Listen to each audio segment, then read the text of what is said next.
Bonjour, bienvenue à cet événement organisé conjointement par la chaire de recherche du Canada en sociologie des conflits sociaux et le GRIPAL, le groupe de recherche sur les imaginaires politiques en Amérique latine. On va discuter aujourd'hui pendant 1 heure et demie, maximum 2 heures a priori, du processus constitutionnel chilien qui a été marqué par plusieurs événements sur lesquels on va revenir évidemment, mais notamment par le plébiscite qui a eu lieu dimanche dernier, qui s'est traduit par une victoire écrasante de l'apruebo, donc le oui, disons, à une nouvelle constitution, et donc ce qui a initié un processus constituant qui va s'étaler plus ou moins sur un an. Et on va donc discuter des différentes étapes, des dynamiques de participation, de l'interaction entre ce processus constituant et les partis politiques, et la société civile, la rue, les manifestations, les assemblées territoriales, etc. Et sur ce qui va se jouer, disons, pour le futur du Chili, autant au niveau institutionnel qu'au niveau politique. Donc, pour discuter de toutes ces questions, aujourd'hui, on est très content de recevoir 3 personnes qui travaillent sur le Chili depuis longtemps. On va avoir Emmanuel Barrosé, qui est professeur titulaire au département de sociologie à l'Université du Chili. Aussi Marie-Christine Doran, qui est professeure à l'école pas des hautes études, pardon, à l'école d'études politiques, c'est ça, d'études politiques de l'Université d'Ottawa, et Ricardo Peñafiel, qui est, lui, professeur associé au département de sciences politiques de l'UQAM, l'Université du Québec à Montréal. Et je suis moi-même Marcos Ancelovici, le titulaire de la chaire et professeur de sociologie à l'UQAM également.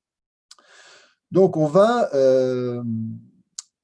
discuter de faisons un petit peu chacun notre tour évidemment, mais aussi on va se relancer mutuellement, se poser des questions.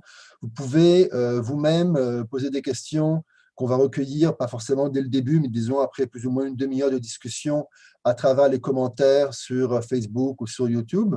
On va essayer des fois, si éventuellement les questions se recoupent, on essaiera de faire des synthèses pour éviter, disons, les redondances.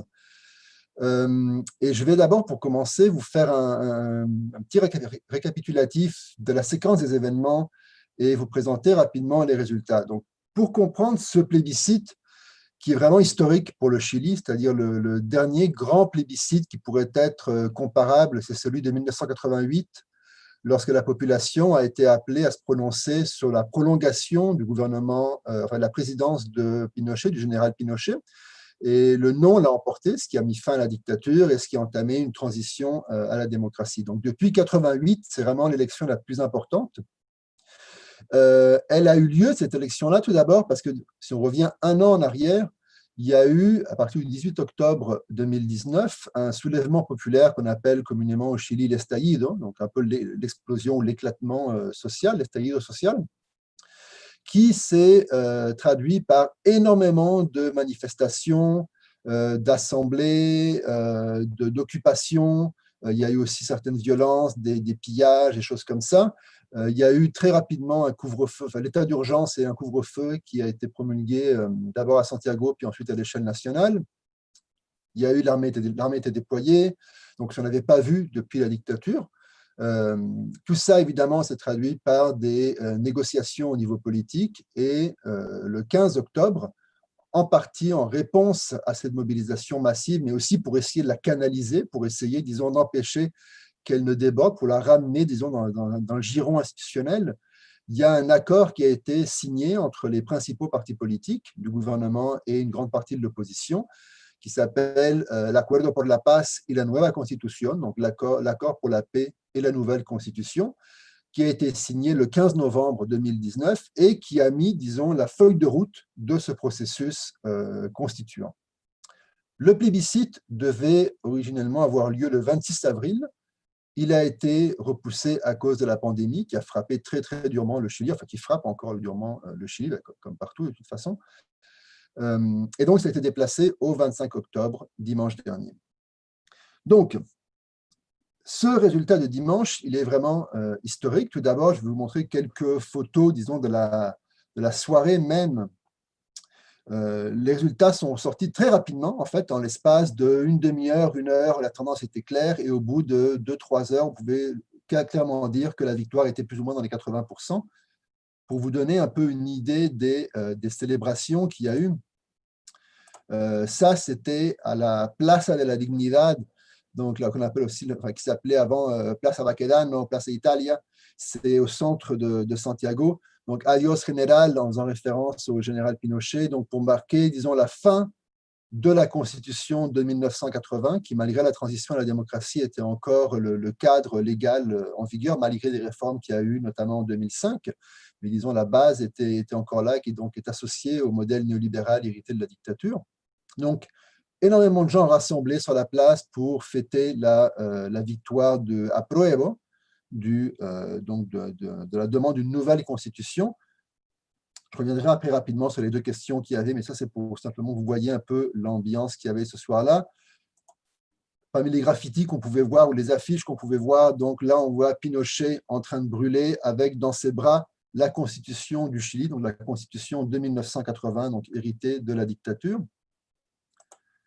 Ça, c'est toujours au centre de Santiago, la Plaza de la Dignidad, donc avec des feux d'artifice improvisés, vous voyez projeté sur l'immeuble La Torre Telefónica, donc un des immeubles emblématiques du centre-ville, projeté sur l'immeuble Renace, donc René. Donc vraiment ce vote historique qui est vécu et interprété par la grande majorité de la population vraiment comme un tournant historique pour le Chili et une occasion de refonder la politique institutionnelle chilienne et aussi de compléter la transition à la démocratie qui était à certains égards incomplète malgré les différentes réformes et les différents progrès qu'il y a eu depuis 1989.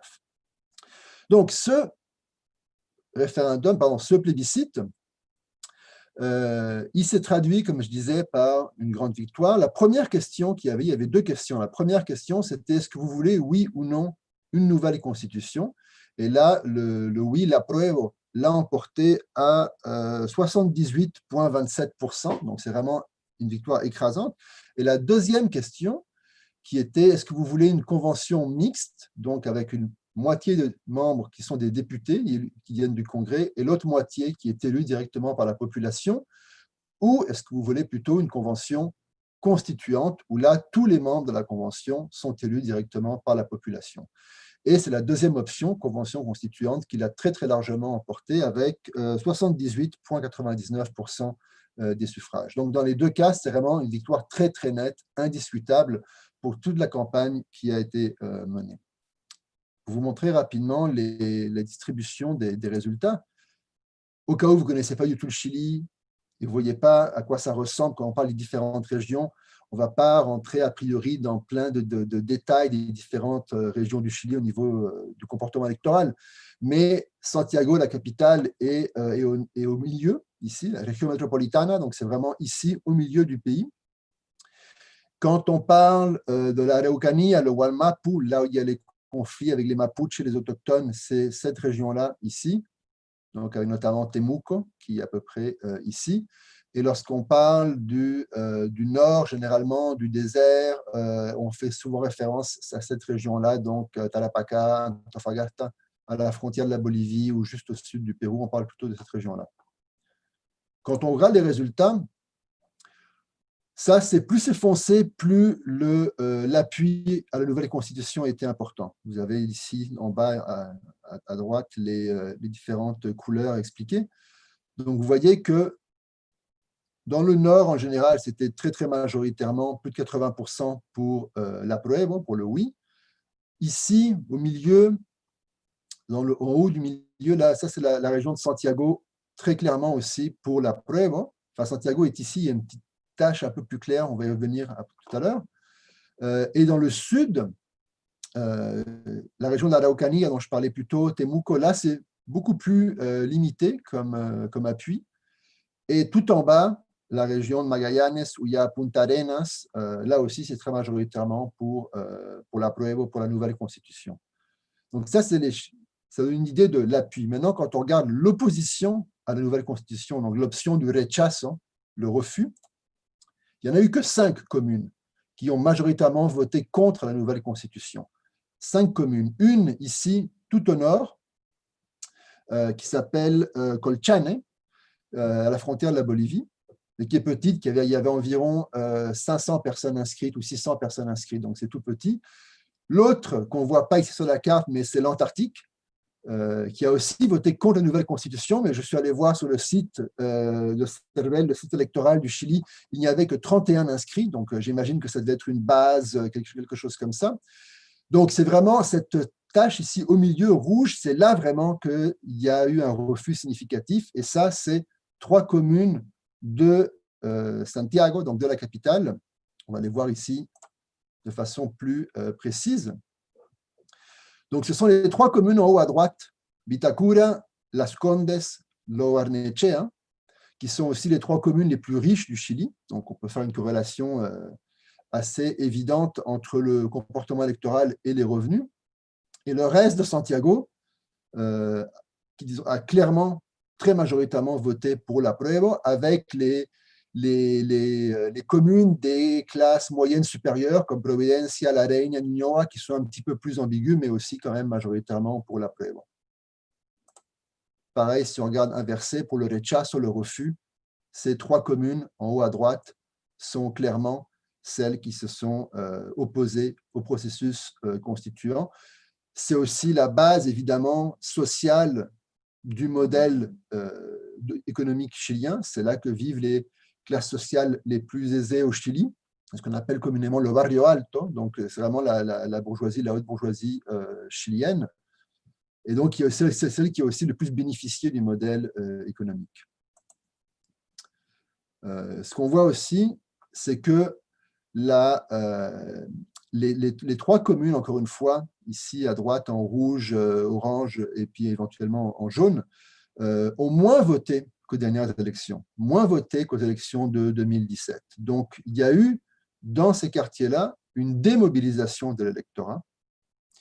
Inversement, dans le reste de Santiago, des classes moyennes et classes populaires, donc en fait quasiment tout le reste de la ville, là, il y a eu une augmentation, comme on peut voir en bas du graphique, entre 5,1 et 16,5%. Donc, ça montre que pour ces secteurs, quand même, le plébiscite était vraiment symboliquement très important, mais aussi portait un peu la promesse d'améliorer leur position sociale, leurs conditions d'existence. Donc là encore, on peut faire des corrélations avec les revenus et la position sociale ou la classe sociale. Dernier point que je mentionnerai, et après je cède la parole à nos invités, c'est que malgré cette victoire très très nette, la participation a été quand même très limitée. En chiffres absolus, c'est la plus importante de l'histoire chilienne, mais par contre, proportionnellement au nombre d'inscrits, c'est beaucoup plus modeste. La participation au niveau national, elle est de 50,9%. Donc, c'est un petit peu mieux qu'aux élections de 2017, où là, c'était autour de 49%, mais ça veut dire quand même que la moitié des inscrits n'a pas participé au plébiscite de dimanche dernier. Et quand on regarde la carte de nouveau, on voit que, mis à part les carrés ou les zones en vert foncé qui indiquent plus de 50% de participation, la majorité du territoire a participé à moins de 50%. Et quand on regarde, encore une fois, la Araucanía, Temuco, tout le centre du Chili aussi, le Biobío, qui sont des zones rurales très pauvres, où il y a aussi une population importante mapuche autochtone, là, il y a très, très peu de participation. En fait, c'est en dessous de 35% de participation. Et on remarque que ce sont aussi les régions les plus pauvres du Chili. Donc là, ici, vous avez de nouveau au milieu la Araucanía, donc avec des foyers qui sont entre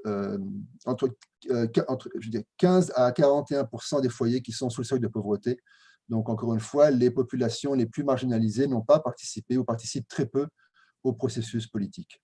Donc ça, c'était un peu pour vous donner la toile de fond de ce processus. Il y a maintenant différentes étapes qui viennent. Le 11 avril 2021, il va y avoir l'élection des membres de la Convention constituante qui va avoir plus ou moins 9 mois pour travailler sur la nouvelle Constitution, et le document qui en résultera sera soumis à un autre plébiscite, ce qu'on appelle le plébiscite de sortie, pour approuver la nouvelle Constitution. Si elle est approuvée, elle deviendra de facto la nouvelle Constitution du Chili. Si elle est refusée, là on est retour à la case départ, et la Constitution de 1980 continue à être en vigueur jusqu'à ce qu'il y ait éventuellement un nouveau processus constituant ou d'autres négociations.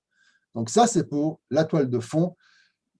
Maintenant, je vais céder la parole à Emmanuel Barrosé pour nous expliquer davantage comment s'est passée cette participation au plébiscite, parce qu'évidemment, il y a eu presque un an de campagne pour arriver à ce résultat.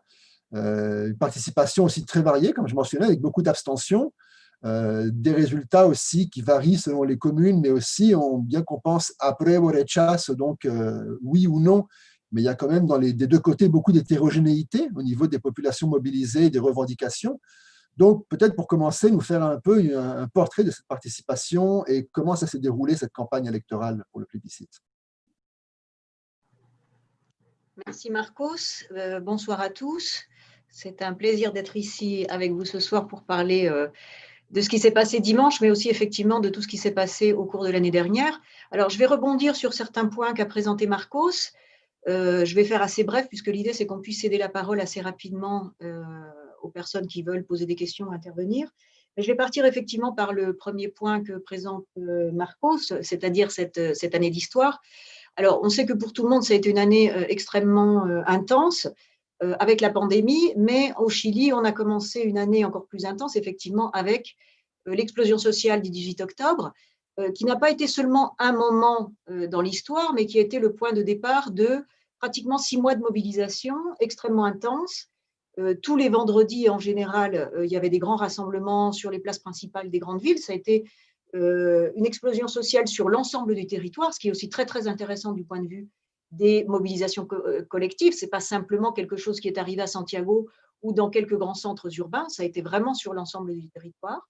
Après, donc, on a eu pratiquement 6 mois de manifestations jusqu'à l'arrivée de la pandémie, autour du 15 mars, et avec une intensité qui a baissé forcément vers le début de l'été, ici, donc décembre, janvier et février, qui est l'équivalent des vacances d'été pour l'hémisphère sud. Mais le 8 mars, pour la manifestation pour les droits des femmes, il y a eu à nouveau plusieurs centaines de milliers de personnes dans les rues.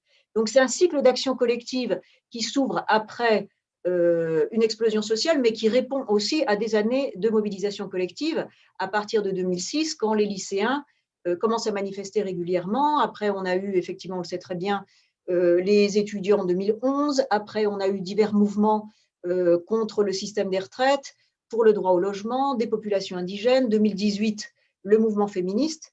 Et puis, 2019, en fait, on a cette explosion sociale. Donc, il y a eu un an de mobilisation particulièrement important. Et ce qui est très intéressant, c'est que au cours de cette année, ce qui s'est passé, c'est à peu près la même chose que lors des années précédentes. Les gouvernements, ou le gouvernement, en l'occurrence celui du président Piñera, n'a pas répondu aux demandes de la rue.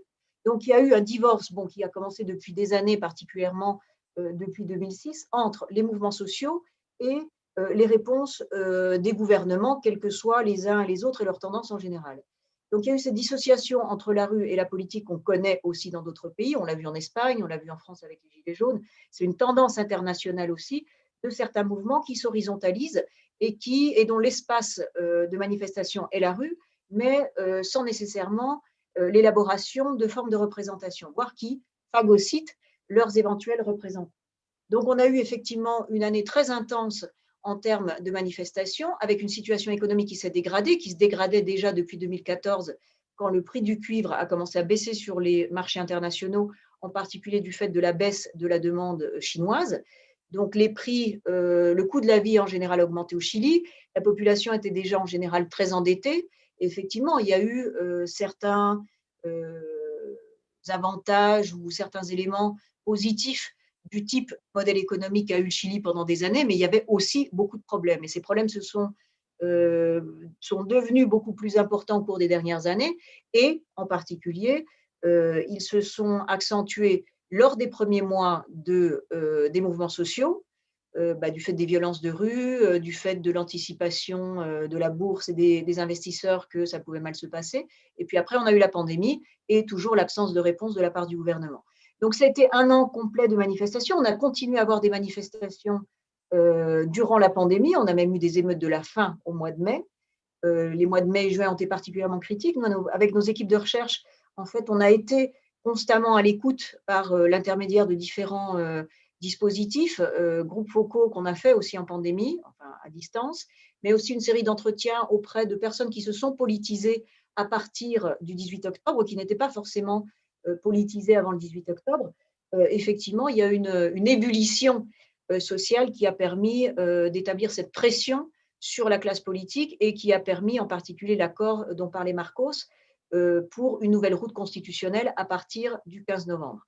Alors après, ce divorce entre la rue et la classe politique est toujours extrêmement présent.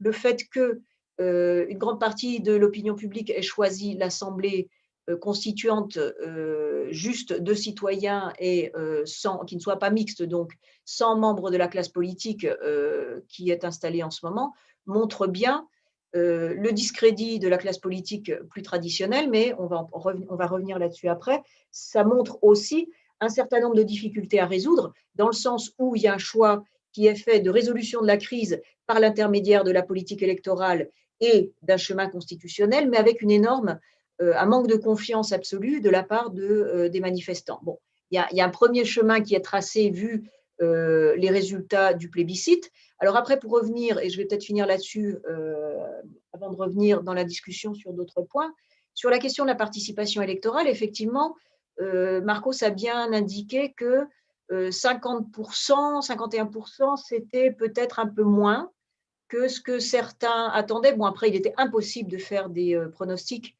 dans le sens où il n'y a aucun processus de réforme constitutionnelle profonde ou de changement de constitution par le vote qui a eu lieu depuis le début de la pandémie. Donc, il n'y avait aucun antécédent par rapport auquel comparer ce qui se passait au Chili. Il y a eu des tas de scrutins dans le monde, mais le type de participation électorale ne peut pas être comparé dans ce domaine. Alors après, on sait qu'il y a la participation électorale baisse de 10 ou 20% par rapport à des scrutins normaux sans pandémie. Donc, on pourrait anticiper que ça aurait été 60, peut-être 70% si on n'avait pas eu la pandémie. Il faut rappeler aussi qu'il y a certaines communes qui sont encore en confinement. Santiago ne l'est plus, donc on a une certaine liberté de mouvement, mais particulièrement dans le sud, il y a encore beaucoup de communes qui sont en confinement complet. Donc, bon, on peut aussi anticiper que c'était un problème ou pour les personnes les plus âgées qui vont régulièrement voter. Donc, je voulais préciser ça sur les questions de la participation électorale et je pense qu'avec ça, j'ai donné une première réponse aux deux questions de Marcos et nous pourrons revenir sur tous les autres sujets d'intérêt de notre public.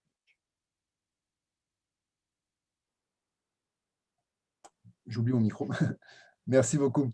Il y a un aspect peut-être qui a l'air comme ça technique, mais qui est quand même très important, c'est cette fameuse convention constituante qui, d'après la loi qui a été votée dans les mois précédents, va avoir la parité. Donc, la moitié des membres élus vont être des femmes. Ça, c'est historique, c'est-à-dire historique au Chili, mais historique, je crois, aussi dans le monde. Je ne crois pas qu'il y ait eu d'autres processus constituants avec un critère de parité homme-femme comme ça. Il doit aussi avoir, mais ça, ce n'est pas encore défini pour l'instant, des sièges réservés aux autochtones, ce qu'ils appellent les peuples originaires, donc les Mapuche, Aymaras et entre autres. Mais ça, combien exactement, pour l'instant, ce n'est pas clair, ça reste à voir.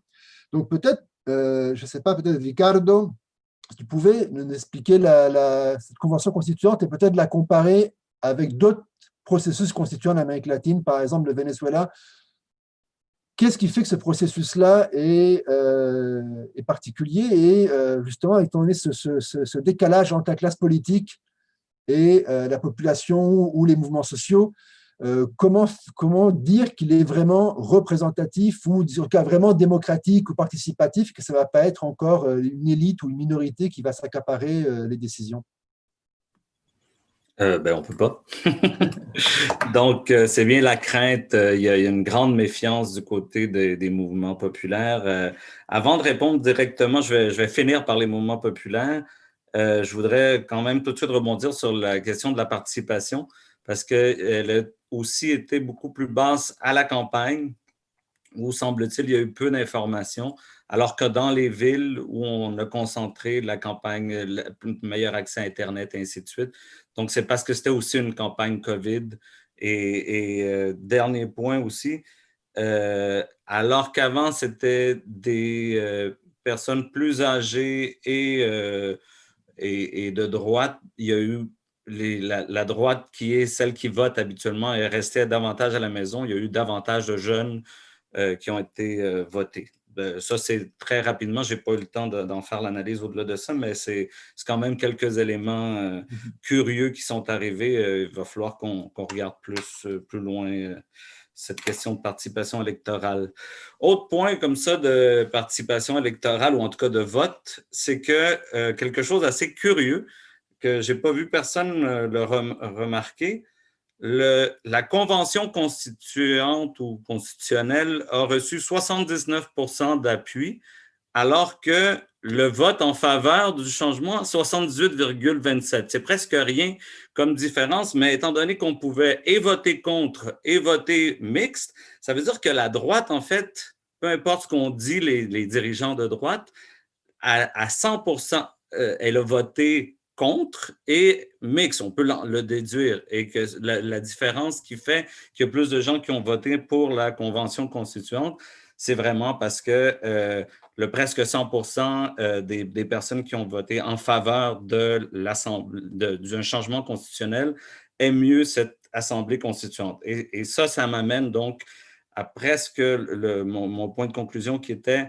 le discrédit total des partis politiques qui va faire en sorte que ça, c'est les enjeux. Mais je reviens quand même au cœur du sujet qui était l'Assemblée constituante. Emmanuel, tu as commis un lapsus, tu as appelé la Convention, tu l'as appelé Assemblée constituante. C'est un lapsus de bonne guerre, mais justement, il y a eu une volonté affirmée de ne pas seulement pas l'appeler Assemblée constituante, mais l'appeler Convention constituante pour pas que ce soit une Assemblée constituante. Et justement, la différence des autres qu'il y a eu en Bolivie, qu'il y a eu également en Équateur et au Venezuela, c'est que l'Assemblée constituante, d'abord, les trois processus que je viens de nommer provenaient de gouvernements de gauche qui les mettaient de l'avant. Donc, et là, donc, l'Assemblée constituante, elle était souveraine. Surtout au Venezuela, ça a été un débat devant la Cour suprême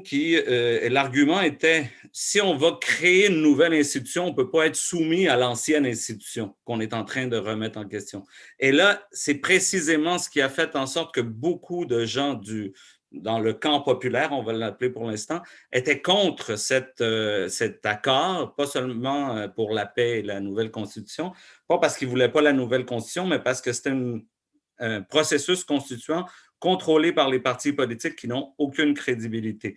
Et le fait donc aussi d'être soumis à l'ancienne constitution, il y a le quorum de 2/3 pour apporter des changements. Il y a également le fait qu'on se pose encore la question, est-ce qu'on les accords néolibéraux, les accords signés par l'ancien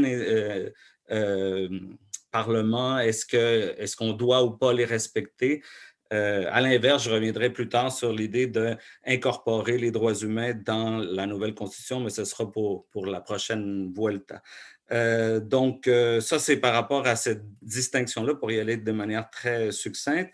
Et pour finir, donc, ce qui est inquiétant, c'est que lorsque va venir le moment d'élire des représentants à cette convention constituante, étant donné que les partis politiques n'ont pratiquement aucune légitimité, puis quand je dis pratiquement aucune, il y a eu des sondages de est-ce que vous faites confiance aux partis politiques qui sont arrivés à 2% de confiance, d'autres à 3, d'autres à 1, mais lorsque seulement 2% de la population fait confiance aux partis politiques, ça veut dire que pratiquement même leurs familles ne leur font plus confiance, mais toujours est-il que, en tout cas leur famille politique certainement, et il n'y a pas un front populaire capable de regrouper justement tous ces affluents-là qui constituent l'action. Donc, dans l'action, il y a des partis politiques, mais il y a aussi le mouvement féministe. Il y a un parti féministe qui s'est créé, mais ça ne veut pas dire que le mouvement féministe va adhérer à ce parti-là, parce que la forme parti est discréditée. Bon, les Mapuches, les étudiants, les pobladores, no más AFP, donc contre la privatisation des fonds de pension, les travailleurs, le mouvement, plus divers mouvements environnementaux contre les extractivistes. Donc, les pobladores, donc les gens des quartiers populaires, et justement, comme Emmanuel travaille sur les primo manifestantes, ceux qui ont manifesté. Il y a un autre chiffre incroyable, puis après ça, je me tais, c'est 50% de la population chilienne a manifesté cette année. 50%, là. Et parfois, on voyait il y avait plus de manifestants dans certaines petites villes de campagne que ce qu'il y avait d'habitants, dans le sens que ça donnait l'impression, j'étais là, voyons donc, je ne savais pas qu'il y avait autant de personnes dans ce petit bled-là. Mais toujours est-il que donc, il y a cette masse-là, c'était facile de voter à 80% contre la Constitution. Ça va être difficile de présenter une candidature suffisamment forte pour que la représentativité de cette opposition-là se retrouve après parmi les constituants, parce que la droite risque d'y aller unie, même s'ils se divisent sur la présidence. Pour la constituante, ils vont aller unis. Merci, Ricardo. C'est intéressant aussi quand on regarde je ne les ai pas mentionnés tout à l'heure, mais quand on regarde les chiffres à l'étranger, au niveau international, il y a eu aussi environ 50% d'abstention. Donc, même en dehors du Chili, où on peut supposer que les communautés chiliennes sont plus éduquées, sont plus politisées peut-être, surtout si elles sont liées aux générations de l'exil durant la dictature, mais il y a quand même eu 50% d'abstention. Donc, c'est quand même important. Et pour vous donner une idée, à Montréal, l'Apruebo l'a emporté à 90%, 90,46%. À Toronto, 86,77%. En France, c'était 93,95% pour l'Apruebo. En Espagne, là où il y a le plus de personnes inscrites, il y a eu 89,67% pour l'Apruebo. Et le plus haut score en dehors du Chili, ça a été la Suède, 97,01% pour l'Apruebo. Et un des plus bas que j'ai trouvé, c'est en Chine, où il y a eu 50,64% pour l'Apruebo. Donc, c'est généralement, tout le monde est favorable au changement constitutionnel, enfin la majorité, mais avec des scores quand même qui varient. Avant qu'on revienne au rôle des partis politiques et à la question des mécanismes durant ce processus et aux campagnes qui vont être menées, j'aimerais qu'on revienne sur la question de la parité. Marie-Christine, tu pourrais nous parler un peu du rôle du mouvement féministe durant cette année. Emmanuel a mentionné plutôt les manifestations du 8 mars qui étaient très importantes, qu'il y a eu plus d'1 million de personnes dans les rues. Mais comme je disais plus tôt, cette parité pour la Convention constituante est vraiment une caractéristique unique, en tout cas pour l'instant. Est-ce qu'elle était vraiment portée par le mouvement féministe, cette demande de parité, sachant que les partis politiques sont plutôt conservateurs sur les questions de genre au Chili? Qu'est-ce qui fait qu'ils ont été amenés à faire cette concession, disons, au mouvement féministe? Merci beaucoup. Donc, en fait, oui, je crois que c'est le poids symbolique immense qui est porté par les femmes et les Autochtones, je vais y revenir dans un instant, justement, qui fait que, notamment parce que dans la Constitution, l'amnistie est toujours protégée pour la violence d'État et qu'on a vu la violence d'État se déployer très fortement dans les manifestations, notamment contre les femmes et les populations autochtones, mais en général contre la manifestation. Et donc, si on veut, le mouvement féministe qui était très, très présent depuis longtemps déjà, j'y arrive tout de suite avec un petit rappel historique, si on veut, pu mettre en lumière la violence, la permanence de la violence d'État encore aujourd'hui au Chili. Et je crois que c'est aussi pour cette raison-là que les partis politiques n'ont pas eu le choix que de faire une place particulière à la parité de genre à cause du poids symbolique que les femmes ont porté par rapport à la dénonciation de la violence. Donc, par rapport à ça, puis justement, donc, pour la parité de genre, comme tu l'as mentionné, Marcos, et les collègues aussi, ça c'est établi, mais ce qui n'est pas établi, c'est le nombre de sièges que les populations autochtones vont avoir. Ça devait être réglé hier soir. Ça a été donc les nouvelles de dernière heure de sources secrètes, c'est-à-dire des conseillers des sénateurs qui font partie. Voilà justement le paradoxe des comités sénatoriaux qui doivent décider, trouver un accord justement avec le gouvernement en place, hein, c'est ça qui est paradoxal, pour décider combien de sièges auront les populations autochtones, et là, ça achoppe fortement sur cette question-là. Donc, au sein de, justement, du comité sénatorial, il y a 2 sénateurs qui sont plus proches des organisations autochtones, sont plus proches également des élus autochtones. Il y a des maires, il y a des conseillers municipaux qui soutiennent, donc qui, quelque part, sont alliés avec des représentants nommément du Parti socialiste et de la démocratie chrétienne. Donc, peut-être ça va faire sourciller certains de nos auditeurs et qui essaient actuellement, ils sont dans la position donc de négocier avec le gouvernement en place le nombre de sièges de représentation pour les Autochtones, qui est vraiment très important au cœur de cet enjeu-là actuellement. Il y a effectivement le fait que le gouvernement, donc toujours le gouvernement de Piñera, qu'on va distinguer de l'opposition, soutient qu'en fait, il faudrait entre 8 et 12 sièges et il faudrait se baser sur, tenez-vous bien, il n'y a pas de ministère des Affaires autochtones, ceux qui ne le savent pas au Chili, mais bien une corporation de développement autochtone. Donc, on est vraiment dans le néolibéralisme, même dans le titre des institutions. Et donc, cette corporation, selon le gouvernement, a le pouvoir de décider combien de sièges, en fait, de faire un registre électoral pour dire combien de sièges autochtones il y aurait. Et selon les Autochtones et plusieurs spécialistes, dont un grand professeur de l'Université du Chili, comme notre collègue Claudio Miyakuda, je crois, ou si je ne me trompe pas, oui.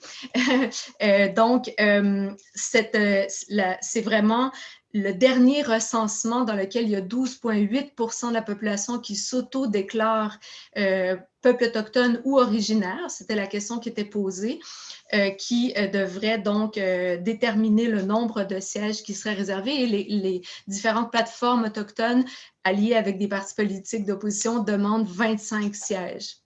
La question qui est en train d'être discutée en ce moment, c'est est-ce que ce sera 25 sièges sur 155, qui sont le total des sièges des constituants, finalement, qui vont être appelés à délibérer, ou, proposition qu'on me rapportait aujourd'hui, 25 sièges séparés en plus. Donc, on aurait les 155 plus 25 autochtones, c'est ce que apparemment l'opposition essaie de faire passer.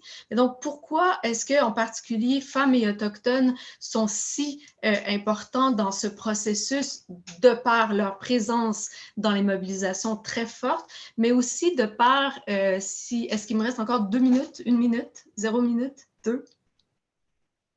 2, OK. De par les enjeux qu'il révèle par rapport à la permanence de la violence au Chili et ce qu'on a vu justement de manière très forte dans les manifestations. Donc, c'est aussi pour cela, je vous donne juste ici un petit exemple, ce sont les chiffres de septembre 2020 qui nous viennent de l'Institut national des droits humains qui est, pour nos auditeurs auditrices, ils ont vraiment l'organisation crédible aux yeux du gouvernement, là, chargée de rapporter, même s'il y a des centaines d'autres organisations de droits humains qui aident aussi cette organisation-là. Mais donc, il y a vraiment non seulement un nombre éclatant, épouvantable de violations très graves des droits humains, dont les fameuses lésions oculaires. Le Chili détient le record mondial. Mais actuellement, on a quand même 2499 plaintes devant les cours de justice, donc qui espèrent pouvoir être traités en justice. Et il y en a seulement 28 actuellement qui sont devant les tribunaux, dont justement qui mettent en cause 68 policiers et 4 membres de l'armée. Donc on voit vraiment que ce sont les agents de l'État qui sont ici au cœur de la question. Et par rapport à cela, oups, excusez-moi, on dirait que mon... Oui, voilà. Je voulais juste parler, donc c'est très fort, ces chiffres qui viennent toujours de l'Institut national des droits humains. Donc, la violence extrême qui s'exerce aussi contre les femmes et les filles, hein, les mineurs qui manifestent. On a actuellement 433 recours de femmes et filles pour des violences contre les forces de l'ordre. Donc, un nombre important de mineurs, 70, et parmi cela, des gens qui sont victimes de tortures sexuelles et de violences sexuelles de différentes natures. Je ne vais pas m'étendre là-dessus, désolée pour cette situation si dure à entendre, mais qui est la réalité. Et donc, ce qu'il faut comprendre, et c'est pourquoi, par exemple, les femmes sont aussi importantes actuellement dans la question de la représentation, cette lutte pour que les femmes soient entendues, c'est parce que dans la Constitution, qui finalement va être refaite, eh bien, donc, évidemment, on inclut l'amnistie pour les violations des droits humains, mais aussi pour toutes les violations sexuelles des droits humains qui ont été pourtant rapportées à de nombreuses reprises et que les femmes et autres personnes en ayant subi ont essayé de faire inclure dans les 2 commissions de vérité au Chili. Ça n'a pas été accepté. Donc, cette question-là reste aujourd'hui comme vraiment un très grave problème. On n'a jamais fait la vérité sur la violence sexuelle qu'on appelle la violence politico-sexuelle contre les femmes durant la dictature. Et aujourd'hui, on en voit les tristes résultats. Et donc, la loi sur le féminicide qui a été voté en 2009, durant le premier mandat de Michelle Bachelet, demandait justement des peines plus graves pour les hommes en autorité, notamment les forces de l'ordre lorsqu'il y avait des violences sexuelles. Justement, les fameux arrangements institutionnels au Chili ont fait en sorte que cette disposition ne passe pas et la loi a été finalement entérinée sans qu'on ait la disposition pour justement les peines aggravées en cas de force de l'ordre, que ce soit les forces de l'ordre qui étaient en cause. Donc, c'est très, très important. C'est une des choses qui fait qu'effectivement, l'impunité est perpétuée et que les femmes, bon, je vais finir vraiment là-dessus, même si j'aurais voulu ah oui, je vais vous montrer une autre diapo, si vous me permettez. Mais donc, les femmes se sont vraiment devenues ce symbole très fort au prix d'une violence extrême qu'elles ont subie depuis la dictature encore aujourd'hui. Donc, toutes les femmes contre toutes les violences. Et donc, je crois que ça explique aussi leur protagonisme très important. Et donc, par rapport aux Autochtones, bon, je m'excuse, j'avais plein de choses à vous dire là-dessus, mais il y a quelque chose qui est... Oui, j'arrête. Il y a quelque chose qui est très important. Les Autochtones sont les premières victimes de la loi antiterroriste, une loi qui est issue de la dictature, qui a été renforcée en démocratie, et notamment donc les femmes qui occupent des positions d'autorité religieuse dans les communautés, comme les Machi chez les Mapuche. Donc, il y a eu plusieurs emprisonnements sans procès, dont celui de la Machi Linconao, qui est très connu. Et justement, hier, cette Machi n'a pas pu, c'est-à-dire dimanche, n'a pas pu voter, même si elle a été reconnue innocentée. On a reconnu qu'elle avait été arrêtée sans aucune raison, mise en prison, jetée en prison sans aucune raison. Elle n'a pas pu exercer son droit de vote. Donc, l'enjeu, c'est très symbolique, c'est une figure très connue. Et donc, c'est d'ailleurs la coordination féministe 8 de mars qui dénonçait cette situation sur Twitter. Donc, vraiment, le droit à la représentation politique des Autochtones et en particulier des Mapuche est violé par les lois chiliennes actuelles. Donc, c'est pour cette raison-là que les enjeux de représentation des femmes et des Autochtones directement liés à l'ancienne Constitution sont au cœur aujourd'hui des débats et sont suivis, je crois, par beaucoup de Chiliens et Chiliennes. Il faudrait vérifier auprès d'Emmanuel qui est sur place, mais c'est l'impression que ça nous donne de l'extérieur. Merci Marie-Christine. Je sais qu'il y a beaucoup de choses à dire, mais on a le temps d'en parler, donc pas de soucis. On commence à recevoir aussi des questions. Je vous rappelle que autant sur les commentaires sur Facebook que sur YouTube, vous pouvez faire des commentaires, poser des questions, etc. Et c'est relayé. On a plusieurs questions sur la question de la participation. Donc, je pense que ça vaudrait la peine qu'on revienne un petit peu là-dessus. Par exemple, Emmanuel, tu as mené une enquête avec plusieurs autres collègues du COES, du Centre d'études du conflit de la cohésion sociale, sur les primo-manifestants, donc les personnes qui manifestent pour la première fois.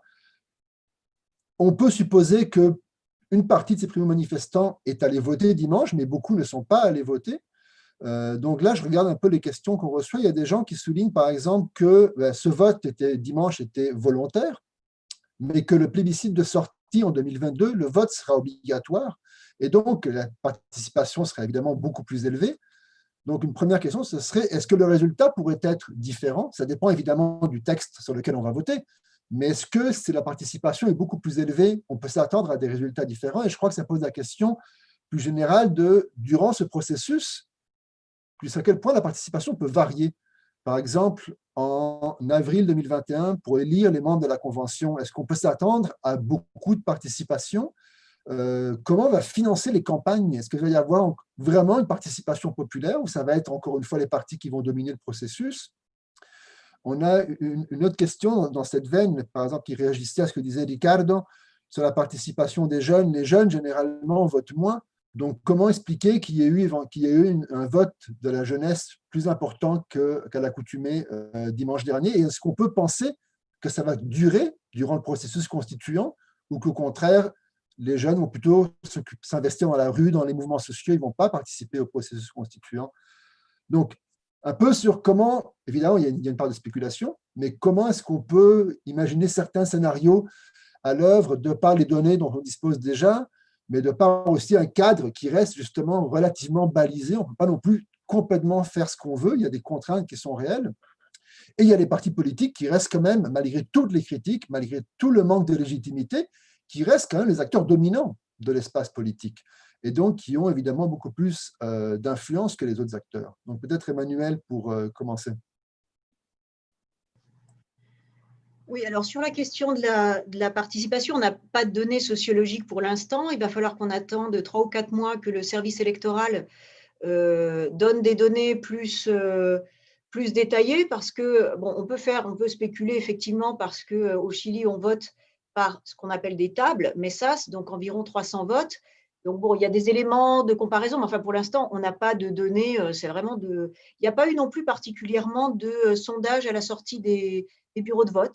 Alors, je ne saurais pas donner une explication particulière, mais donc, bon, on ne sait pas trop pour l'instant qui n'est pas allé voter, qui sont les abstentionnistes. Donc, il y a l'idée effectivement qu'il y a les personnes âgées qui ne se sont pas exposées. Il y a toute la question des zones rurales dont a parlé Ricardo. Il y a la question des zones confinées.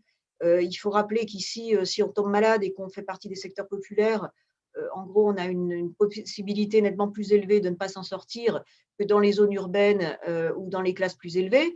Donc, c'est effectivement un élément très, très important. Il y a aussi la question des distances. Enfin bon, on sait qu'il y a différentes zones qui n'étaient pas couvertes. On sait qu'il y a un abstentionnisme historique au Chili qui est là. Il faudra l'étudier, il faudra voir qui c'est. Effectivement, c'était plutôt des jeunes. Alors, après, lors de cet événement de dimanche, il y a un élément peut-être un peu plus mystique. Ça a aussi un peu sorti les gens de l'ambiance de la pandémie. On a eu 2 mois de campagne électorale et 1 mois disons, de différents spots télévisés, bon, qui a une certaine importance ici symbolique au Chili.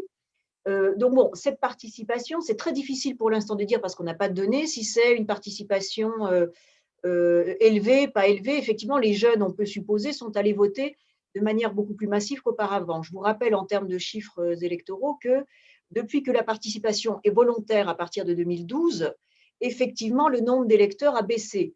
Mais en même temps, avant que les élections, enfin que le vote ne soit volontaire, quand c'était obligatoire, les gens n'allaient pas s'inscrire non plus sur les listes électorales. Donc, c'est assez difficile de comparer avant 2012 et après 2012. Effectivement, les jeunes votaient très peu. Alors là, c'était le vote facile aussi, c'est-à-dire c'était le vote pour être pour ou contre. C'était donc, comme ça a bien été expliqué, 2 questions, enfin 2 bulletins de vote. Donc là, c'était la partie facile. On peut anticiper pour l'avenir que la participation va baisser. Parce qu'à partir du moment où on vote pour des noms, pour des listes, c'est plus compliqué. Il faut rappeler aussi que le 11 avril, on ne vote pas seulement pour les membres de la Convention constitutionnelle. Merci Ricardo d'avoir rappelé ce sujet fondamental. On vote, alors ça va être le vote, mais massif. On vote donc pour les membres de la constituante, on vote pour les maires, on vote pour les conseillers municipaux, on vote pour les conseillers régionaux. Il y a des mairies, enfin pardon, des régions dans le nord ou dans le sud où lors des dernières élections des conseillers régionaux, on a eu jusqu'à 90 candidats. Donc déployer le bulletin de vote, c'était quand même assez intensif. Et pour la première fois, on va voter pour les préfets, l'équivalent des préfets, enfin des autorités régionales. Donc là, le vote va être beaucoup plus long, parce que là, on arrivait rapidement et puis en 5 minutes, l'affaire était faite, disons. On avait 2 bulletins de vote à remplir. Donc, on peut penser, pour les caractéristiques du vote à venir, et parce que c'est un vote avec plusieurs autres scrutins, que la participation pourrait baisser. Parce que c'est beaucoup plus difficile de dire pourquoi on est que contre quoi on est. Donc là, je suis tout à fait d'accord. On peut anticiper une baisse. Il faudra voir aussi la question sanitaire. On sera à nouveau en automne. Donc, si on voit comment ça se passe en Europe ou en Amérique du Nord, là, bon, on était dans les beaux jours avec une baisse des contagions et du nombre de décès pour le Covid, mais à l'automne, on pourrait être dans la situation où est à nouveau l'hémisphère nord en ce moment. Donc, on pourrait avoir aussi une baisse de la participation. Donc, je ne peux pas trop anticiper ce qui va se passer à l'avenir parce qu'effectivement, on est vraiment dans une situation d'incertitude énorme dans l'ensemble de la vie sociale et en particulier de tout ce qui a trait au scrutin. Alors, pour finir sur la question du financement des campagnes, alors la plupart des partis, la plupart sont quand même très, très conscients de leurs problèmes de légitimité, sont en passe de proposer que la moitié des postes sur les listes soit donnée à des indépendants. Alors après, il y a les indépendants qui vont se présenter sur les listes électorales de partis, et puis il y a les indépendants indépendants, c'est-à-dire des gens qui ne veulent pas se présenter sur une liste électorale d'un parti politique. Et puis, bon, il y a eu tout un tas de décisions aussi de type législatif pour leur permettre de faire des listes d'indépendants. Bon, alors c'est assez compliqué du point de vue technique. Il y a aussi la question dont on a parlé des peuples autochtones, il y a la question de la parité homme-femme. Donc là, on est en face d'un puzzle assez complexe parce que donc c'est un système proportionnel, l'élection des membres de la Convention se fait par le même système que les parlementaires. Alors, pour créer des listes où il va y avoir entre 4 et 8 conventionnels élus par district, ça va être extrêmement compliqué. C'est vraiment, il faut trouver la moitié d'hommes, la moitié de femmes, la moitié d'indépendants, la moitié de politiques. Après, il peut y avoir des listes d'indépendants. Après, il y a encore la question, comme le disait Marie-Christine, des sièges pour les populations autochtones. Ça va être extrêmement compliqué de mettre en place ces listes. Après, il y a la question des indépendants indépendants et qui peuvent être des personnes qui proviennent de la société civile, qui n'ont pas une trajectoire militante. Mais là, effectivement, il y a une question du financement électoral. On ne sait pas du tout comment ça va se passer. Bon, après, là, on sait que c'est des campagnes qui se font beaucoup par Internet. Donc, il peut y avoir aussi un effet médiatique important. Il va y avoir moins de porte-à-porte. On ne sait pas trop comment ça va se passer du point de vue aussi du clientélisme habituel qu'il y a dans les campagnes électorales ici en Amérique latine en général, mais au Chili en particulier. Donc, il y a quand même tout un tas de questions dont pour l'instant, on n'a pas du tout de réponse. On ne sait pas qui va se présenter. Là, il y a eu tout un tas de personnes qui sont tout d'un coup déclarées constituants, enfin candidats constituants, mais c'est souvent des gens qui proviennent déjà ou des partis politiques ou d'une certaine élite socio-économique. Donc, on va voir quels sont les mécanismes de nomination des candidats à la constituante qui puissent venir effectivement, comme disait Ricardo, plus des secteurs populaires, des organisations de la société civile, et de quel financement ils vont disposer et surtout de quel capital du point de vue des communications ils auront. On parle beaucoup d'indépendants, mais des indépendants, par exemple, qui pourraient venir du monde des médias ou du monde des acteurs, qui sont des personnes qui ont déjà un capital du point de vue des médias. Donc là, toutes les questions sont ouvertes pour l'instant et les candidatures devront être inscrites avant le 11 janvier. Donc, ça va être extrêmement rapide aussi. Avant que je passe la parole à Ricardo et Marie-Christine, juste pour rebondir, puis la question est pour les trois, on a dans les commentaires des gens qui nous demandent justement quel pourrait être le rôle, au-delà des partis politiques, des organisations sociales et des mouvements sociaux dans le contenu même de la Convention, dans le contenu des travaux de la Convention. Est-ce qu'on peut déjà anticiper ou entrevoir des mécanismes qui vont permettre aux acteurs organisés ou à la population de contribuer directement au contenu, ou ça va être exclusivement les personnes élues qui vont pouvoir participer au contenu de la Constitution? Donc, peut-être Emmanuel d'abord, puis après, je céderai la parole un peu plus de temps à Ricardo et Marie-Christine. Oui, alors sur cette question en particulier, on ne sait pas. On peut penser qu'il va y avoir des tas de plateformes qui vont émaner de la société civile, qui vont se mettre en place, comme on a vu en 2019 avec les Cabildos, donc ces assemblées spontanées qui se sont créées pour discuter des mouvements sociaux, des droits à mettre en place. Donc, il y a une expérience. Il y a aussi l'expérience des encuentros locales autoconvocados, donc des espèces de mini-assemblées constituantes qui ont été mises en place en 2016, enfin, au niveau des quartiers ou de groupes de gens qui se connaissaient lors de la proposition de réforme du système constitutionnel par la présidente Michelle Bachelet en 2016. Donc, il y a des expériences. Après, c'est l'Assemblée qui va devoir décider des mécanismes de participation. Alors là, tout est possible. Participation zéro, c'est-à-dire ce sont les constituants qui décident de tout. jusqu'à une coparticipation populaire. Bon, là, il n'y a pas beaucoup d'expérience non plus au Chili là-dessus récemment. Donc, il faut voir, je pense que Ricardo et Marie-Christine pourront apporter des éléments. Mais ça, c'est à débattre maintenant parce que, bon, la première réunion des constituants, ce sera à peu près en mai. Mais ça va être un des premiers sujets sur lesquels ils vont plancher. Quels sont les mécanismes, non seulement de participation, mais aussi les mécanismes au cas où il y ait des controverses, il n'y a pas non plus pour l'instant de mécanisme pour résoudre les controverses ou le manque d'accord. Donc, tout le règlement, ça va être la première tâche, va devoir aborder tous ces sujets extrêmement complexes. Merci. Ricardo ou Marie-Christine, je ne sais pas lequel des deux veut se lancer. Ricardo? Si je veux pouvoir parler un peu, je dois parler avant Marie-Christine. Non, c'est une blague. En fait, ça s'adresse presque davantage à Emmanuel parce qu'elle a répondu à peu près à tout ce que j'allais répondre. Je vais quand même répondre à la première question qui m'était adressée directement. Ben, c'est ça, Emmanuel a répondu en partie, c'est qu'on évalue en fonction de certaines communes qui sont davantage plus jeunes que d'autres. Donc, c'est par extrapolation qu'il y a eu des évaluations qui disaient ça. Et c'est en général, c'est-à-dire que lorsqu'on voit des taux de participation, avant, le vote était obligatoire, mais l'inscription volontaire. Donc, là, il y avait moins de 20% des jeunes qui étaient inscrits. Donc, c'est en général avec le vote libre, mais l'inscription automatique, qu'il y a eu plus de jeunes et donc c'est ce qu'on a constaté aussi, le fait que les communes donc plus riches ont voté moins. C'est comme ça qu'on établit ce genre de changement dans le... Mais je me suis toujours tout de suite dit, ben, ça reste des hypothèses à explorer, on ne les a pas encore vraiment vues. Par rapport à donc comment va fonctionner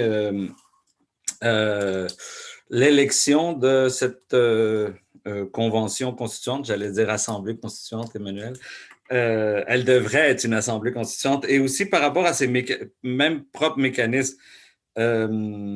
C'est pas évident justement parce que, étant donné que ce n'est pas une assemblée constituante, qu'elle n'est pas souveraine, il va y avoir énormément de pression sur ce mode de fonctionnement. Jusqu'à quel point elle va être capable de, par exemple, prendre position? Parce que ce qu'il faut garder en tête, c'est vraiment le premier pas vers un processus, ce plébiscite-là. Mais le gouvernement répressif qui a réussi à faire voter des lois contre les barricades, pour la protection des infrastructures, contre les capuchas, donc le fait de se couvrir le visage, donc liberticide contre les manifestations. Non seulement il est parvenu à le faire, mais avec l'appui de partis qui, dimanche dernier, étaient en train de déchirer leur chemise sur la volonté populaire et envoyer ça, mais c'est le même parti, parfois même le même candidat qui a voté contre les manifestations. Donc, évidemment, il y a l'espèce de dichotomie qu'on essaie de maintenir, violence versus manifestation pacifique, mais étant donné qu'on transforme toutes les manifestations pacifiques en violence, puisqu'on commence à les gazer, et puis à ce moment-là, on est obligé de se couvrir le visage et de faire des barricades. On le sait même pour y avoir été, tous les quatre en même temps, certaines de ces manifestations-là. Donc ça, c'est un premier point, à savoir quelle sera la capacité de cette convention constituante pour prendre position. La rue va continuer à faire pression, donc c'est un mécanisme non institutionnalisé de participation populaire. Et il y a beaucoup de groupes, notamment les féministes, qui disent bon, mais que l'on participe au processus constituant ou pas, on ne doit pas abandonner la rue. Donc, la pression doit se maintenir. D'ailleurs, il y a beaucoup de gens qui spéculent à savoir, est-ce qu'à partir de maintenant, les manifestations vont baisser ou est-ce qu'elles vont continuer? Bon, moi, je parie au fait qu'elles vont continuer, peut-être pas dans les prochains jours, mais à partir du moment où les scandales vont continuer, où il va falloir exercer de la pression. Donc, il n'y aura pas nécessairement un mécanisme pour consulter.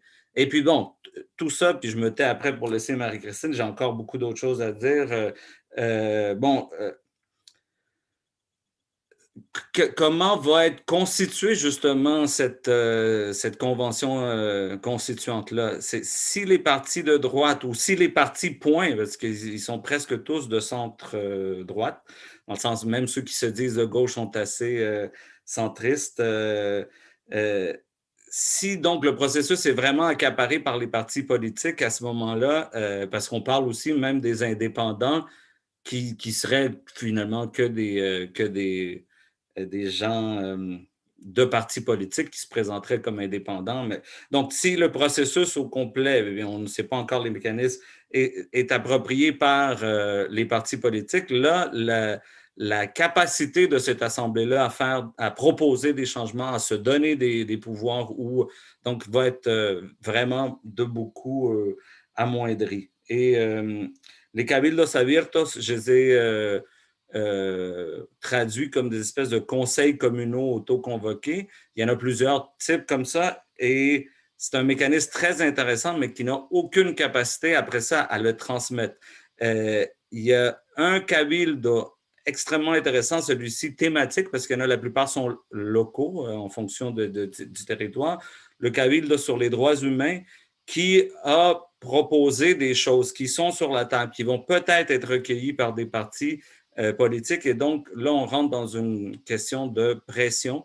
Il y a aussi, pour finir, même des partis de droite maintenant sont devenus des grands défenseurs du développement durable, de l'environnement, et ainsi de suite. C'est en quelque part pour se faire élire. Donc, il va y avoir un complexe jeu de pression, mais malheureusement, avec beaucoup de dangers.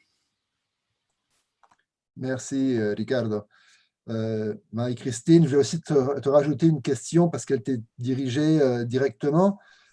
C'est sur le rôle du mouvement féministe qui demande, donc quelqu'un qui demande est-ce que le mouvement a réussi à obtenir d'autres gains ou d'autres concessions au-delà de la parité? Est-ce qu'il y a d'autres choses que le mouvement a réussi à obtenir liées au processus constituant? Et est-ce qu'il y a éventuellement des alliances ou des collaborations entre les féministes et les autochtones pour éventuellement faire front commun face au gouvernement pour obtenir aussi des concessions particulières sur les mécanismes durant le processus constituant?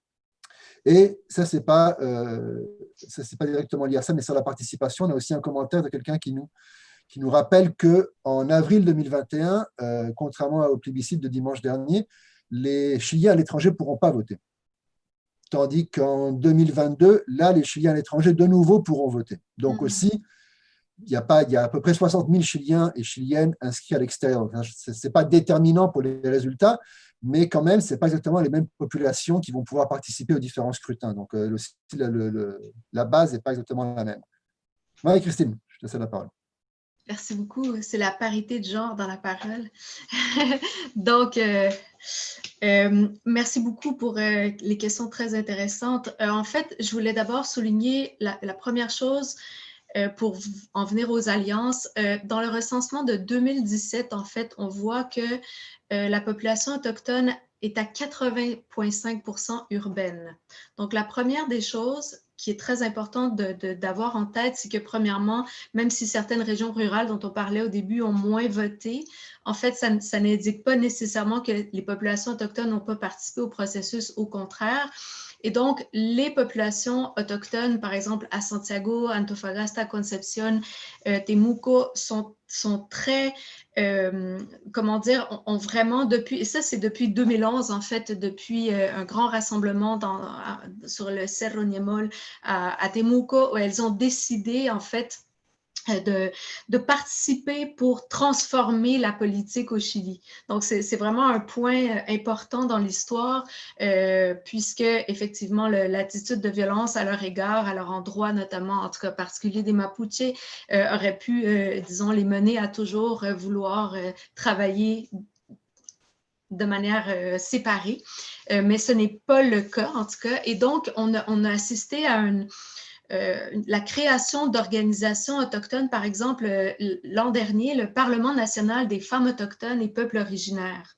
C'est une organisation indépendante qui s'est créée pour essayer de donner une voix à la représentation autochtone dans tout le processus de mobilisation. Et donc, ces organisations-là, d'un côté. De l'autre côté, toute personne qui a été au Chili le voit, nous on l'a vu avec la délégation québécoise, c'était vraiment frappant. Dans la société civile, on va l'appeler comme ça, chilienne, il y a maintenant le collège des avocates féministes, des journalistes féministes, des aides-soignantes féministes. Donc, la revendication globale féministe maintenant touche une foule de secteurs et une foule d'organisations qui auraient les ressources pour justement pouvoir présenter des candidatures. Donc ça, c'est assez intéressant parce que même si on ne fait pas partie, je ne sais pas moi, d'une organisation traditionnelle, féministe, on peut faire partie de cette mouvance-là et être amené justement à travailler pour présenter des candidatures pour les listes. Donc, en d'autres termes, vraiment un processus qui, moi, m'apparaît semblable à ce qu'on a vu en Bolivie au moment avant le commencement des travaux, multiplication d'organisations qui étaient des organisations parapluies. Dans le cas de la Bolivie, c'était les organisations qui s'appelaient autochtones, mais qui souvent rassemblaient des non-autochtones aussi de manière tout à fait conviviale, même plus que conviviale, d'alliance. Et là, ici, dans le cas du Chili, on aurait quelque chose qui ressemble à ça avec aussi les organisations féministes qui défendent également la position des Autochtones. On l'a vu avec la dénonciation du fait que la Machi Lincolnau n'a pas pu voter. Et beaucoup d'autres cas, les organisations féministes dénoncent à tous les jours le traitement des femmes autochtones en prison. Elles sont très proches. C'est un féminisme éco-territorial aussi, très vaste, qui reprend des postulats également décoloniaux, donc qui sont chers au mouvement autochtone dans ses orientations récentes en tout cas. Donc, il y a des alliances possibles. Malheureusement, on n'est pas là depuis janvier. Nous, sur le terrain, peut-être Emmanuel pourrait répondre plus précisément, mais les ingrédients, je dirais, semblent tout à fait là. Il y a un lien, disons, de lutte, de militance entre les organisations féministes, anciennes ou nouvelles, et organisations autochtones. Est-ce qu'ils vont faire des listes communes? Moi, je n'ai rien vu encore dans ma mince expérience sur Twitter, qui est à peu près, ça résume ma vie sur les médias sociaux. Mais si justement, il y a d'autres choses qui surgissent que les collègues ont vues. Donc, voilà, j'arrête là-dessus. Merci. Merci Marie-Christine. D'ailleurs, une des questions, je vais passer dans les médias un petit peu, c'était si jamais il y a des listes autochtones, sur quelle base elles vont être constituées, à partir de quels critères, c'est-à-dire qui est autochtone. Et on sait évidemment qu'il y a des débats là-dessus, sur qui peut revendiquer une certaine identité. Est-ce que c'est uniquement l'auto-identification? Est-ce qu'il devrait y avoir d'autres critères, soi-disant objectifs, pour déterminer ça? Mais a priori, on imagine que ça va être l'auto-identification, mais donc ça ouvre la porte aussi à la constitution même de ces listes autochtones et le rôle d'organisation éventuellement pour structurer ces listes-là. Tu voulais réagir? Il faut que tu mettes ton micro par contre. Il faut que tu mettes ton micro. Oui, pardon. Oui, un tout petit commentaire pour répondre à ça. En fait, ça, même si on imaginerait que c'est l'autoreprésentation qui a été le critère du recensement de 2017, ce n'est pas gagné. Actuellement, le gouvernement, donc le parti au pouvoir, ne refuse de prendre en considération l'autoreprésentation, ne veut pas donc donner un nombre de sièges équivalent à 13%, 12,8% qui serait, disons, ce que le recensement démontre. Et les populations autochtones, elles disent, ça nous prend 2 représentants et en plus, on veut des représentants pour les afro-descendants. Ça, c'est très intéressant parce que les afro-descendants font partie des pueblos originarios otros, donc les autres peuples originaires qui n'étaient pas nommés dans les catégories, mais qui sont… Et on voit les autochtones, comme on le voit en Colombie aussi, qui travaillent pour demander la représentation des afro-descendants. Donc, quelque chose de très intéressant. Mais donc, en ce moment, ça achoppe là-dessus. Les organisations autochtones et leurs alliés, on va le dire comme ça, demandent donc que ce soit correspondant à l'auto-identification et ceci étant aussi en harmonie avec les critères de la Convention 169. Donc, on s'appuie sur le droit international. On sait qu'au Chili, surtout le gouvernement actuel, vraiment ne veut rien savoir du droit international. On l'a vu justement dans tous les codes de droits humains. Les tribunaux font fi complètement des conventions que le Chili a signées. Donc, malheureusement, ce n'est pas un argument qui va convaincre beaucoup probablement le gouvernement. Et ça doit se jouer autour d'un accord, encore une fois, avec le gouvernement en place. Donc, probablement que la rue va jouer un rôle important puisque ça n'a pas été tranché hier et on essaie de gagner du temps pour aller chercher une représentation qui soit correspondante effectivement à l'auto-identification.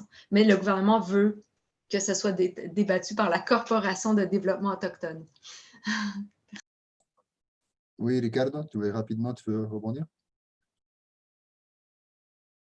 Ton micro. Très rapidement, je vais juste montrer une photo qui montre les liens entre, je vais la montrer, puis après ça, je vais la commenter. Est-ce qu'on la voit? Oui.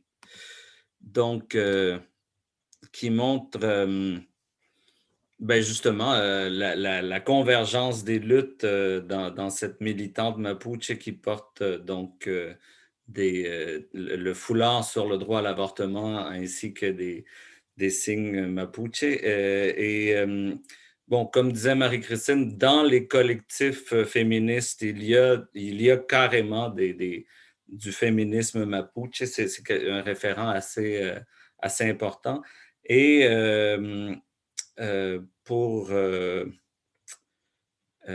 oui, c'est ça. Le foulard me fait penser à un autre élément sur lequel Marie-Christine n'est peut-être pas revenue autant.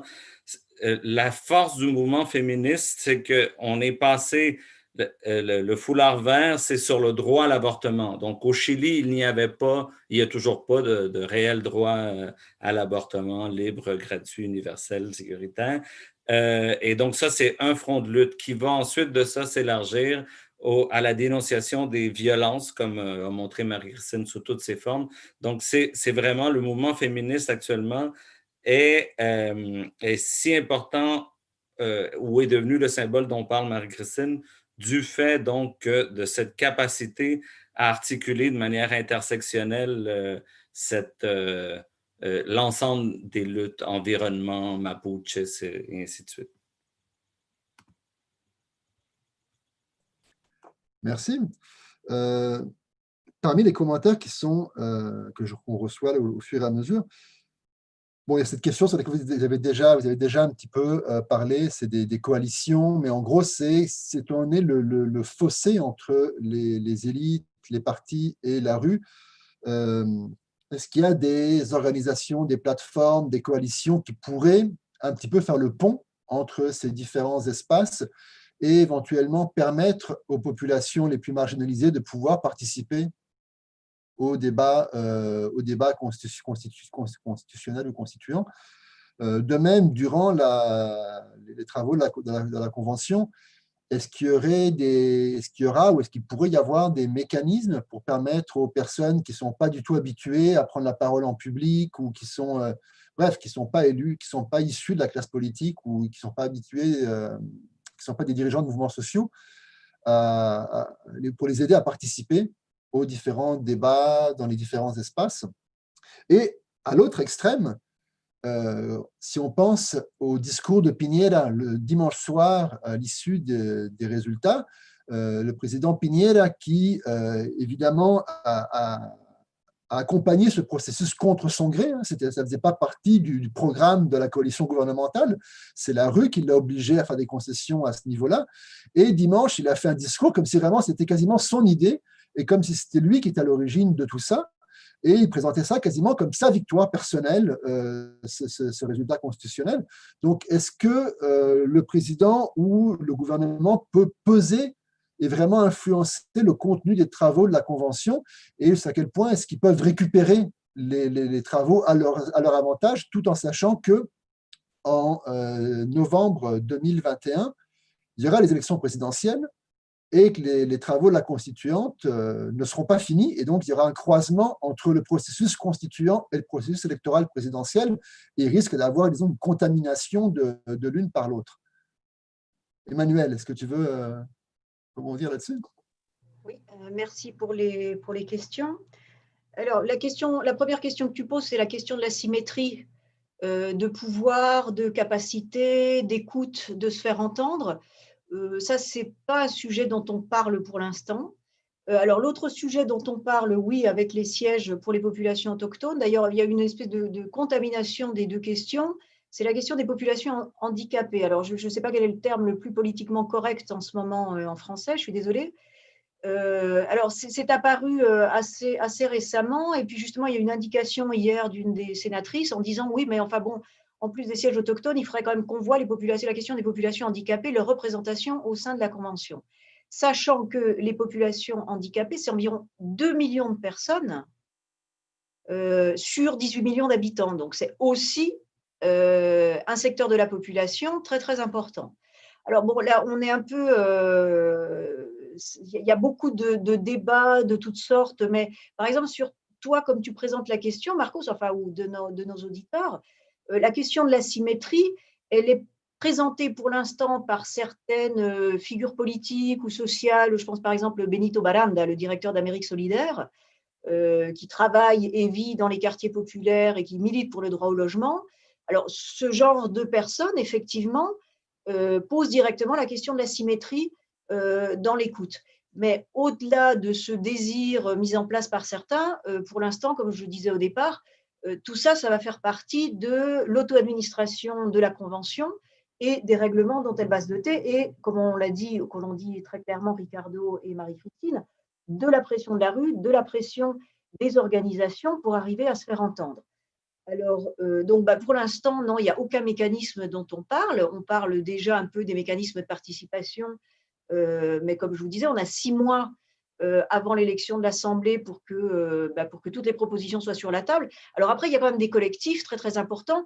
Pour revenir rapidement sur la question de la parité, il faut aussi rappeler, en plus de la pression de la rue des féministes, il y a eu tout le travail fait par le réseau des femmes politistes ou politologues, qui est le groupe d'expertes non militantes qui a travaillé sur la question de l'Assemblée paritaire et qui ont fait une proposition technique extrêmement réaliste, qui abordait les questions de financement.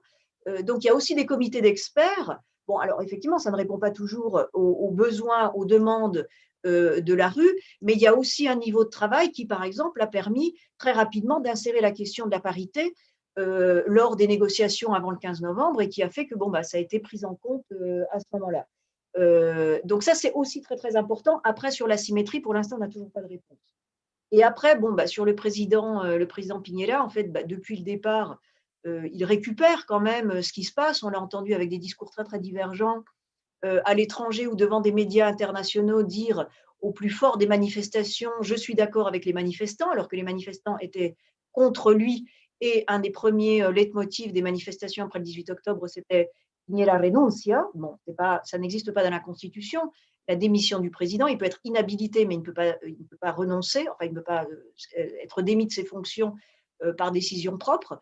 Donc, il y a une espèce de schizophrénie de la part du président. On a dit aussi à une époque qu'il a très mal encaissé le coup au départ. Il a eu beaucoup de difficultés à reprendre le fil. Et puis, il y a eu toutes ces questions de son protagonisme face aux médias, de ne pas… ça, c'est aussi les problèmes d'un système hyper présidentialiste.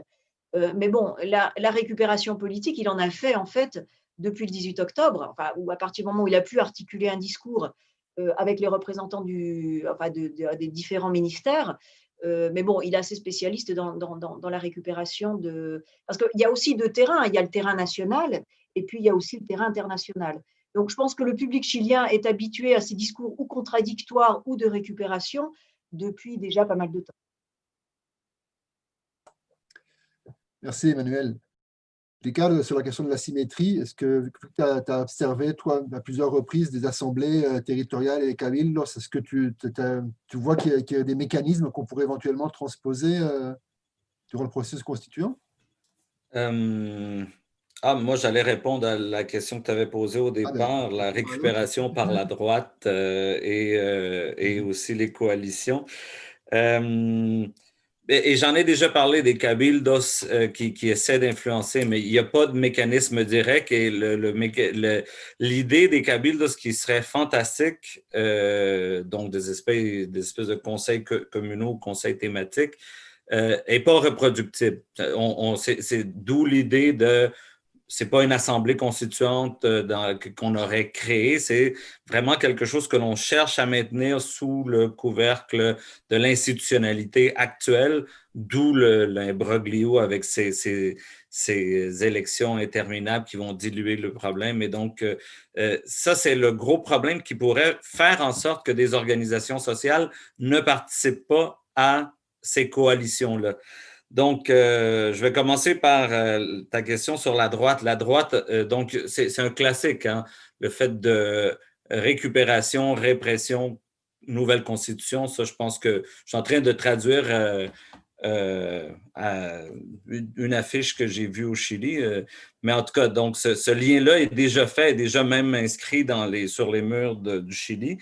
Donc, on n'y croit pas à ces récupérations. D'ailleurs, Piñera, oui, hier, faisait semblant d'être content. De fait, son visage était beaucoup moins magané, je ne sais pas comment on dit ça en français acceptable, mais que pendant pendant la crise, ça allait vraiment mal. Là, il y avait de l'air regaillardi. Par contre, c'était ces ministres derrière qui avaient une phase d'enterrement, là, eux, c'était clair qu'ils avaient voté contre donc, le processus constituant que Piñera essayait de récupérer. Par contre, ce que je dis, c'est que au moment où la droite va se présenter, elle peut compter sur un 20-30% du vote pour ces candidats qui peuvent s'enligner de manière ordonnée. Au niveau de la gauche, entre guillemets, je ne sais pas où placer la démocratie chrétienne, donc je l'exclus, mais juste dans ceux qui sont de centre-gauche, tu as le Parti socialiste, le Parti pour la démocratie libérale et ainsi de suite, radical plutôt. Eux, ce serait le centre-gauche. Ils vont proposer, sans doute, selon les coalitions qui se sont enlignées pour le référendum, une plateforme électorale. Après ça, tu as pour faire très simple, le Parti communiste avec certains partis du Frente Amplio, donc un peu plus à gauche, mais qui s'est divisé autour de la constituante, avec les Verts et les humanistes. Et ensuite de ça, tu aurais les autres fractions plus à gauche ou pas, en tout cas du Frente Amplio, avec des organisations sociales. Et encore là, lorsqu'on arrive aux organisations sociales, ce sont celles qui sont les plus institutionnalisées. Donc, Nomas AFP, la CUT et des organisations. Bien, juste pour donner un exemple, les féministes se sont retirés de la Mesa de Unidad sociale parce qu'ils trouvaient que c'était trop institutionnalisé, qu'on devait faire trop de concessions. Donc, c'est ça qui me fait peur. C'est ça. Là, j'ai brossé à grands traits au moins 4 branches qui pourraient se diviser. Et donc, 80, ça veut dire que si la droite va chercher son plein 20%, 20 quelques, et que le front se divise à gauche, sans parler des indépendants, la démocratie chrétienne, et ainsi de suite. Donc, c'est ce qui me fait peur. Est-ce qu'il va y avoir un liderazgo, donc un leadership qui va réussir à créer l'unité? Ça se peut, mais comme tu le faisais remarquer toi-même, Marcos, ou quelqu'un d'autre, Emmanuel, c'est jusqu'en janvier qu'ils ont pour créer, s'organiser, mettre ces plateformes-là. Donc, voilà, tout reste à voir. Et puis, désolé si je n'ai pas répondu directement à la question. Non, mais ce que ça veut dire, c'est qu'on pourrait aussi très bien avoir une convention constituante où la droite serait pas nécessairement majoritaire au niveau quantitatif, mais en tout cas hégémonique et aurait vraiment plus d'influence que ce qu'a reflété le vote de dimanche dernier, quoi. Et en plus, elle a juste besoin d'un tiers pour avoir un droit de veto. Oui, mais ça, on va y revenir à ça, mais Marie-Christine. Bon, alors je vais risquer un commentaire qui ne va pas dans le même sens que ce qui vient d'être dit. Moi, j'observe depuis, donc nous, quand on était, d'ailleurs, Marcos et Ricardo, avec la délégation québécoise au Chili, donc on était encore dans un rejet très fort, très fortement exprimé des partis politiques. Sans dire que la situation a changé complètement, il y a des choses qui se sont passées, à mon avis, depuis dans la dernière année, dans le cadre des manifestations. Par exemple, bon, la figure de Daniel Jadwe, qui est le maire donc d'une commune, pour les gens qui ne savent pas, de Santiago, ben, Recoleta, qui est un communiste et qui, en ce moment, d'ailleurs, est vu comme une figure présidentiable probable pour qui réussit à faire une sorte d'unité quand même assez grande au niveau de la gauche. Donc, il y a des personnages comme ça. Il y a aussi Sharp, qui est le maire de Valparaiso, qui ont pris des positions. Par exemple, Sharp qui a demandé, en fait, qui a essayé de demander aux Nations Unies de l'aider à freiner les forces de l'ordre qui étaient en train de massacrer la population dans sa ville, puisque au Chili, ce ne sont pas les maires qui décident de ça, mais bien c'est décidé par le ministère de l'Intérieur. Donc, il y a eu quelques bons coups, si vous voulez, des partis politiques, et peut-être il faut quand même aussi mentionner actuellement donc deux choses que l'opposition, nommément très surprenamment, donc peut-être pour certains le Parti socialiste et la démocratie chrétienne, mais le Parti socialiste a été celui qui a mené la question du déblocage de 10% des fameux fonds de pension privatisés auxquels les gens doivent contribuer sans jamais à peu près pouvoir les toucher.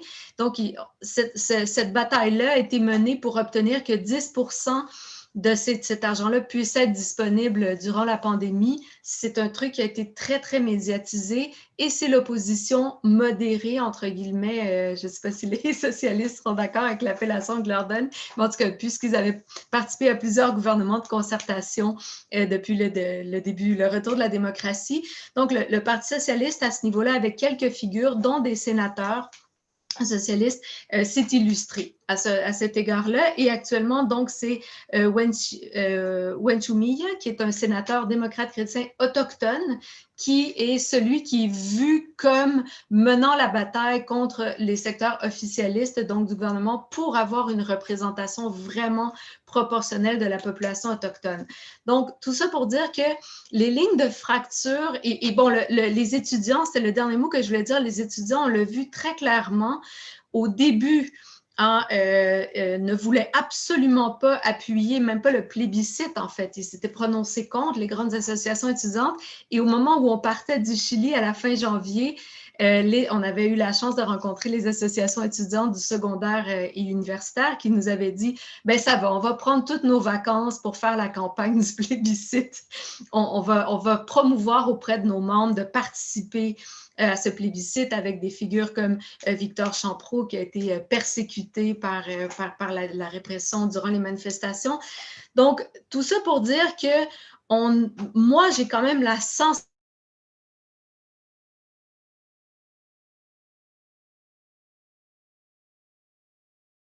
On dirait que Marie-Christine s'est congelée. que même si l'union n'est certainement pas consacrée entre la société... Pardon? J'ai pas entendu, désolé. Tu avais perdu un moment, mais tu es de retour, donc... OK. Ben, c'était juste pour dire que tout le travail, par exemple, du réseau des femmes politologues, merci de le souligner, Emmanuel, désolée d'avoir oublié ça, mais ce sont des gens qui essaient aussi d'imaginer des façons de rétablir des ponts pour que toute l'extraordinaire énergie de la société chilienne, disons, puisse s'exprimer. C'est vraiment un enjeu important. J'ai l'impression qu'il y a beaucoup de gens dans la population qui le comprennent aussi. Donc, voilà, je risque cette évaluation. Merci, Marie-Christine. Je voudrais rebondir, puis là, on arrive vers la fin de cette discussion, mais rebondir sur ce qu'a souligné rapidement Ricardo à la fin de son intervention, la question de qui peut bloquer, de pouvoir de veto, disons, dans le processus constituant. Parmi les rares règles qui ont déjà été précisées pour la Convention constituante, c'est qu'il faut que les articles soient approuvés par 2/3 des membres de la Convention.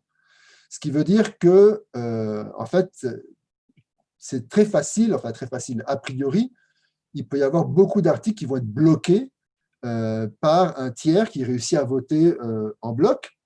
Donc, est-ce qu'on peut anticiper qu'il va y avoir beaucoup de blocages? Est-ce que ça va vraiment être très, très laborieux? Et est-ce que, étant donné cette règle des 2/3 pour adopter les articles, est-ce que le résultat risque vraiment d'être très, très différent de la Constitution actuelle, ou est-ce qu'au final, on va avoir, étant donné cette règle des 2/3, une Constitution qui sera un petit peu mieux que celle qu'il y a maintenant au Chili, donc qui date de 1980, qui a été adoptée durant la dictature? Elle sera certainement beaucoup plus légitime de par le processus, mais est-ce qu'elle sera, au niveau de son contenu, vraiment beaucoup plus démocratique ou égalitaire ou inclusive que la Constitution de 1980? Et donc, ça pose un peu la question de tout ça, pourquoi au final? C'est quoi l'issue de tout ce processus, considérant qu'on y investit autant d'énergie et de ressources et de temps? Emmanuel, est-ce que tu veux commencer? Oui, alors c'est effectivement cet accord sur les 2/3, comme tu le dis, Marco, ça fait partie donc de cet accord du 15 novembre. Alors après, là, en ce moment, font rage les interprétations possibles de cet accord, parce que ça peut être 2/3 sur l'ensemble du texte ou ça peut être 2/3 par article. Alors effectivement, si c'est un 2/3 par article, bon, ça peut donner lieu à des mécanismes de négociation. Bon, sur cet article-là, d'accord, je cède, mais sur l'autre, c'est vous qui cédez.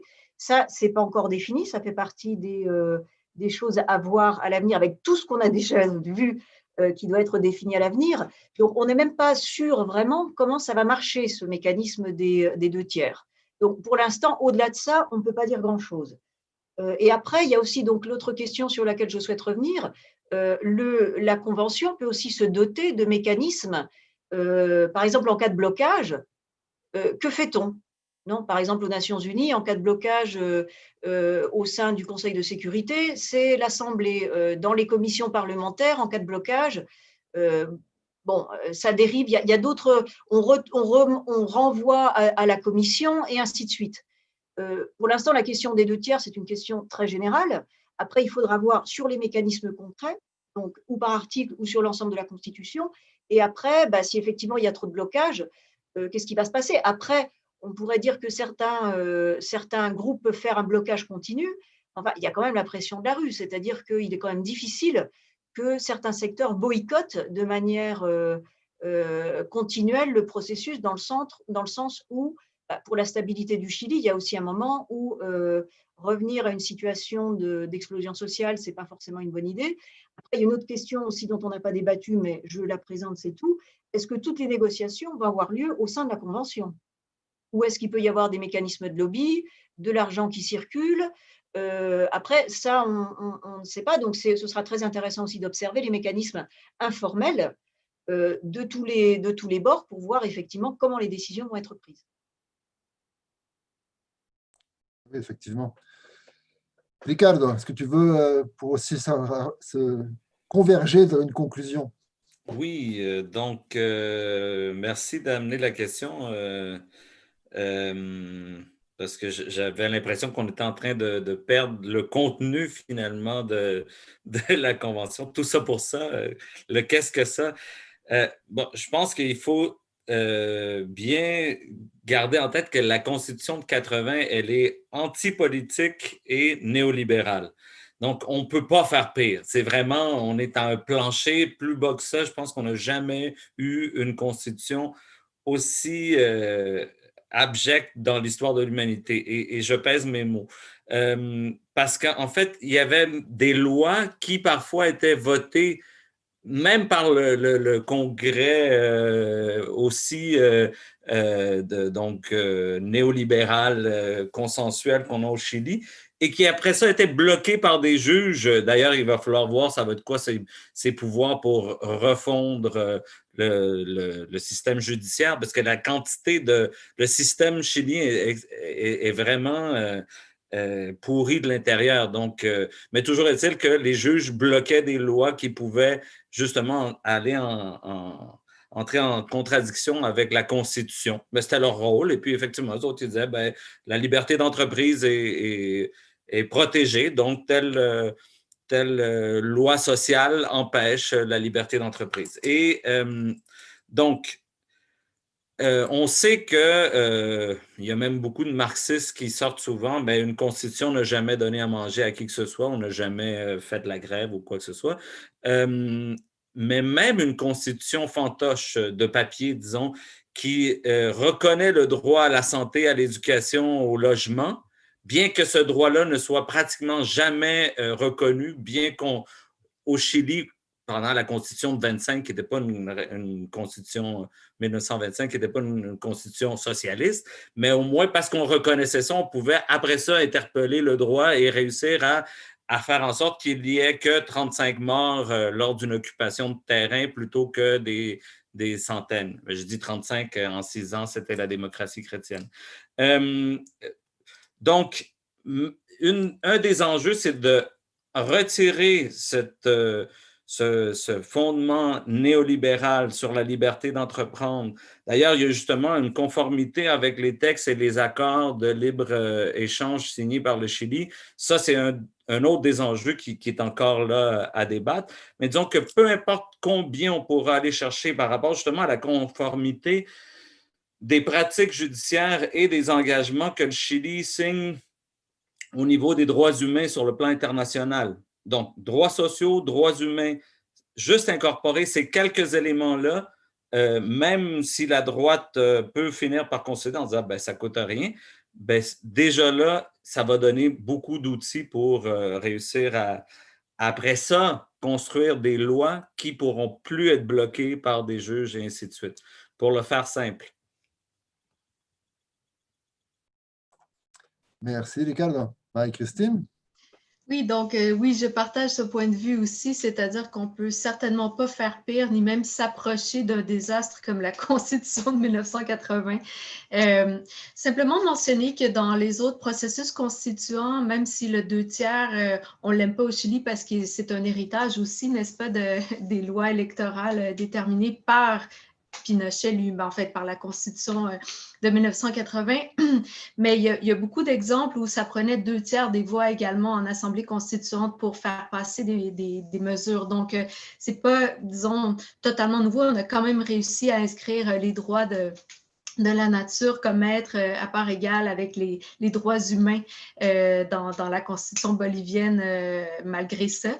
Donc, disons, il faut voir, à mon avis, il y a des enjeux, encore une fois, je vais faire preuve d'angélisme, mais j'ose croire qu'il y a quand même des enjeux comme l'eau. Hein, la démarchandisation de l'eau qui a mobilisé beaucoup de gens, notamment autour de la tentative de faire signer l'accord d'Escazú qui protège aussi les défenseurs des droits de l'environnement au Chili. Le gouvernement n'a pas signé, mais ça reste quelque chose de très effervescent.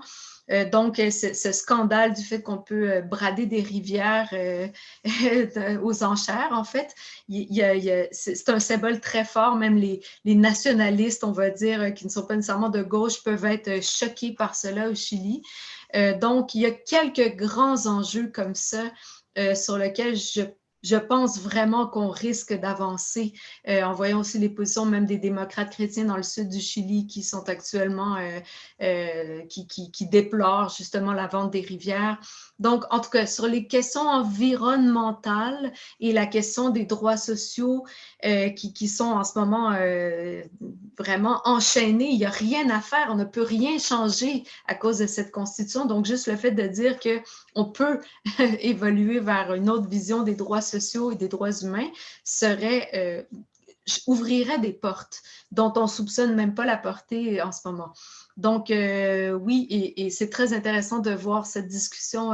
Emmanuel, merci beaucoup de nous apporter l'idée de négociation article par article versus tout le processus. Donc, je pense que c'est des semaines et des mois fascinants devant nous. Il va falloir réavoir une autre discussion dans quelques temps pour faire le point, pour voir qu'est-ce qui se passe justement. On espère être sur place aussi.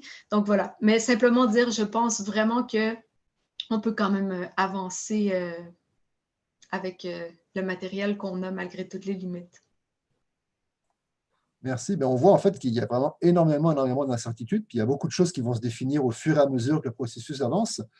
Mais étant donné les attentes énormes d'une grande partie de la population et beaucoup de gens qui s'imaginent que ça va vraiment contribuer à améliorer les conditions de vie, les conditions d'existence et tout, alors que quel que soit le produit, même si la Constitution change, que le temps que les effets réels se fassent sentir, ça va être des années.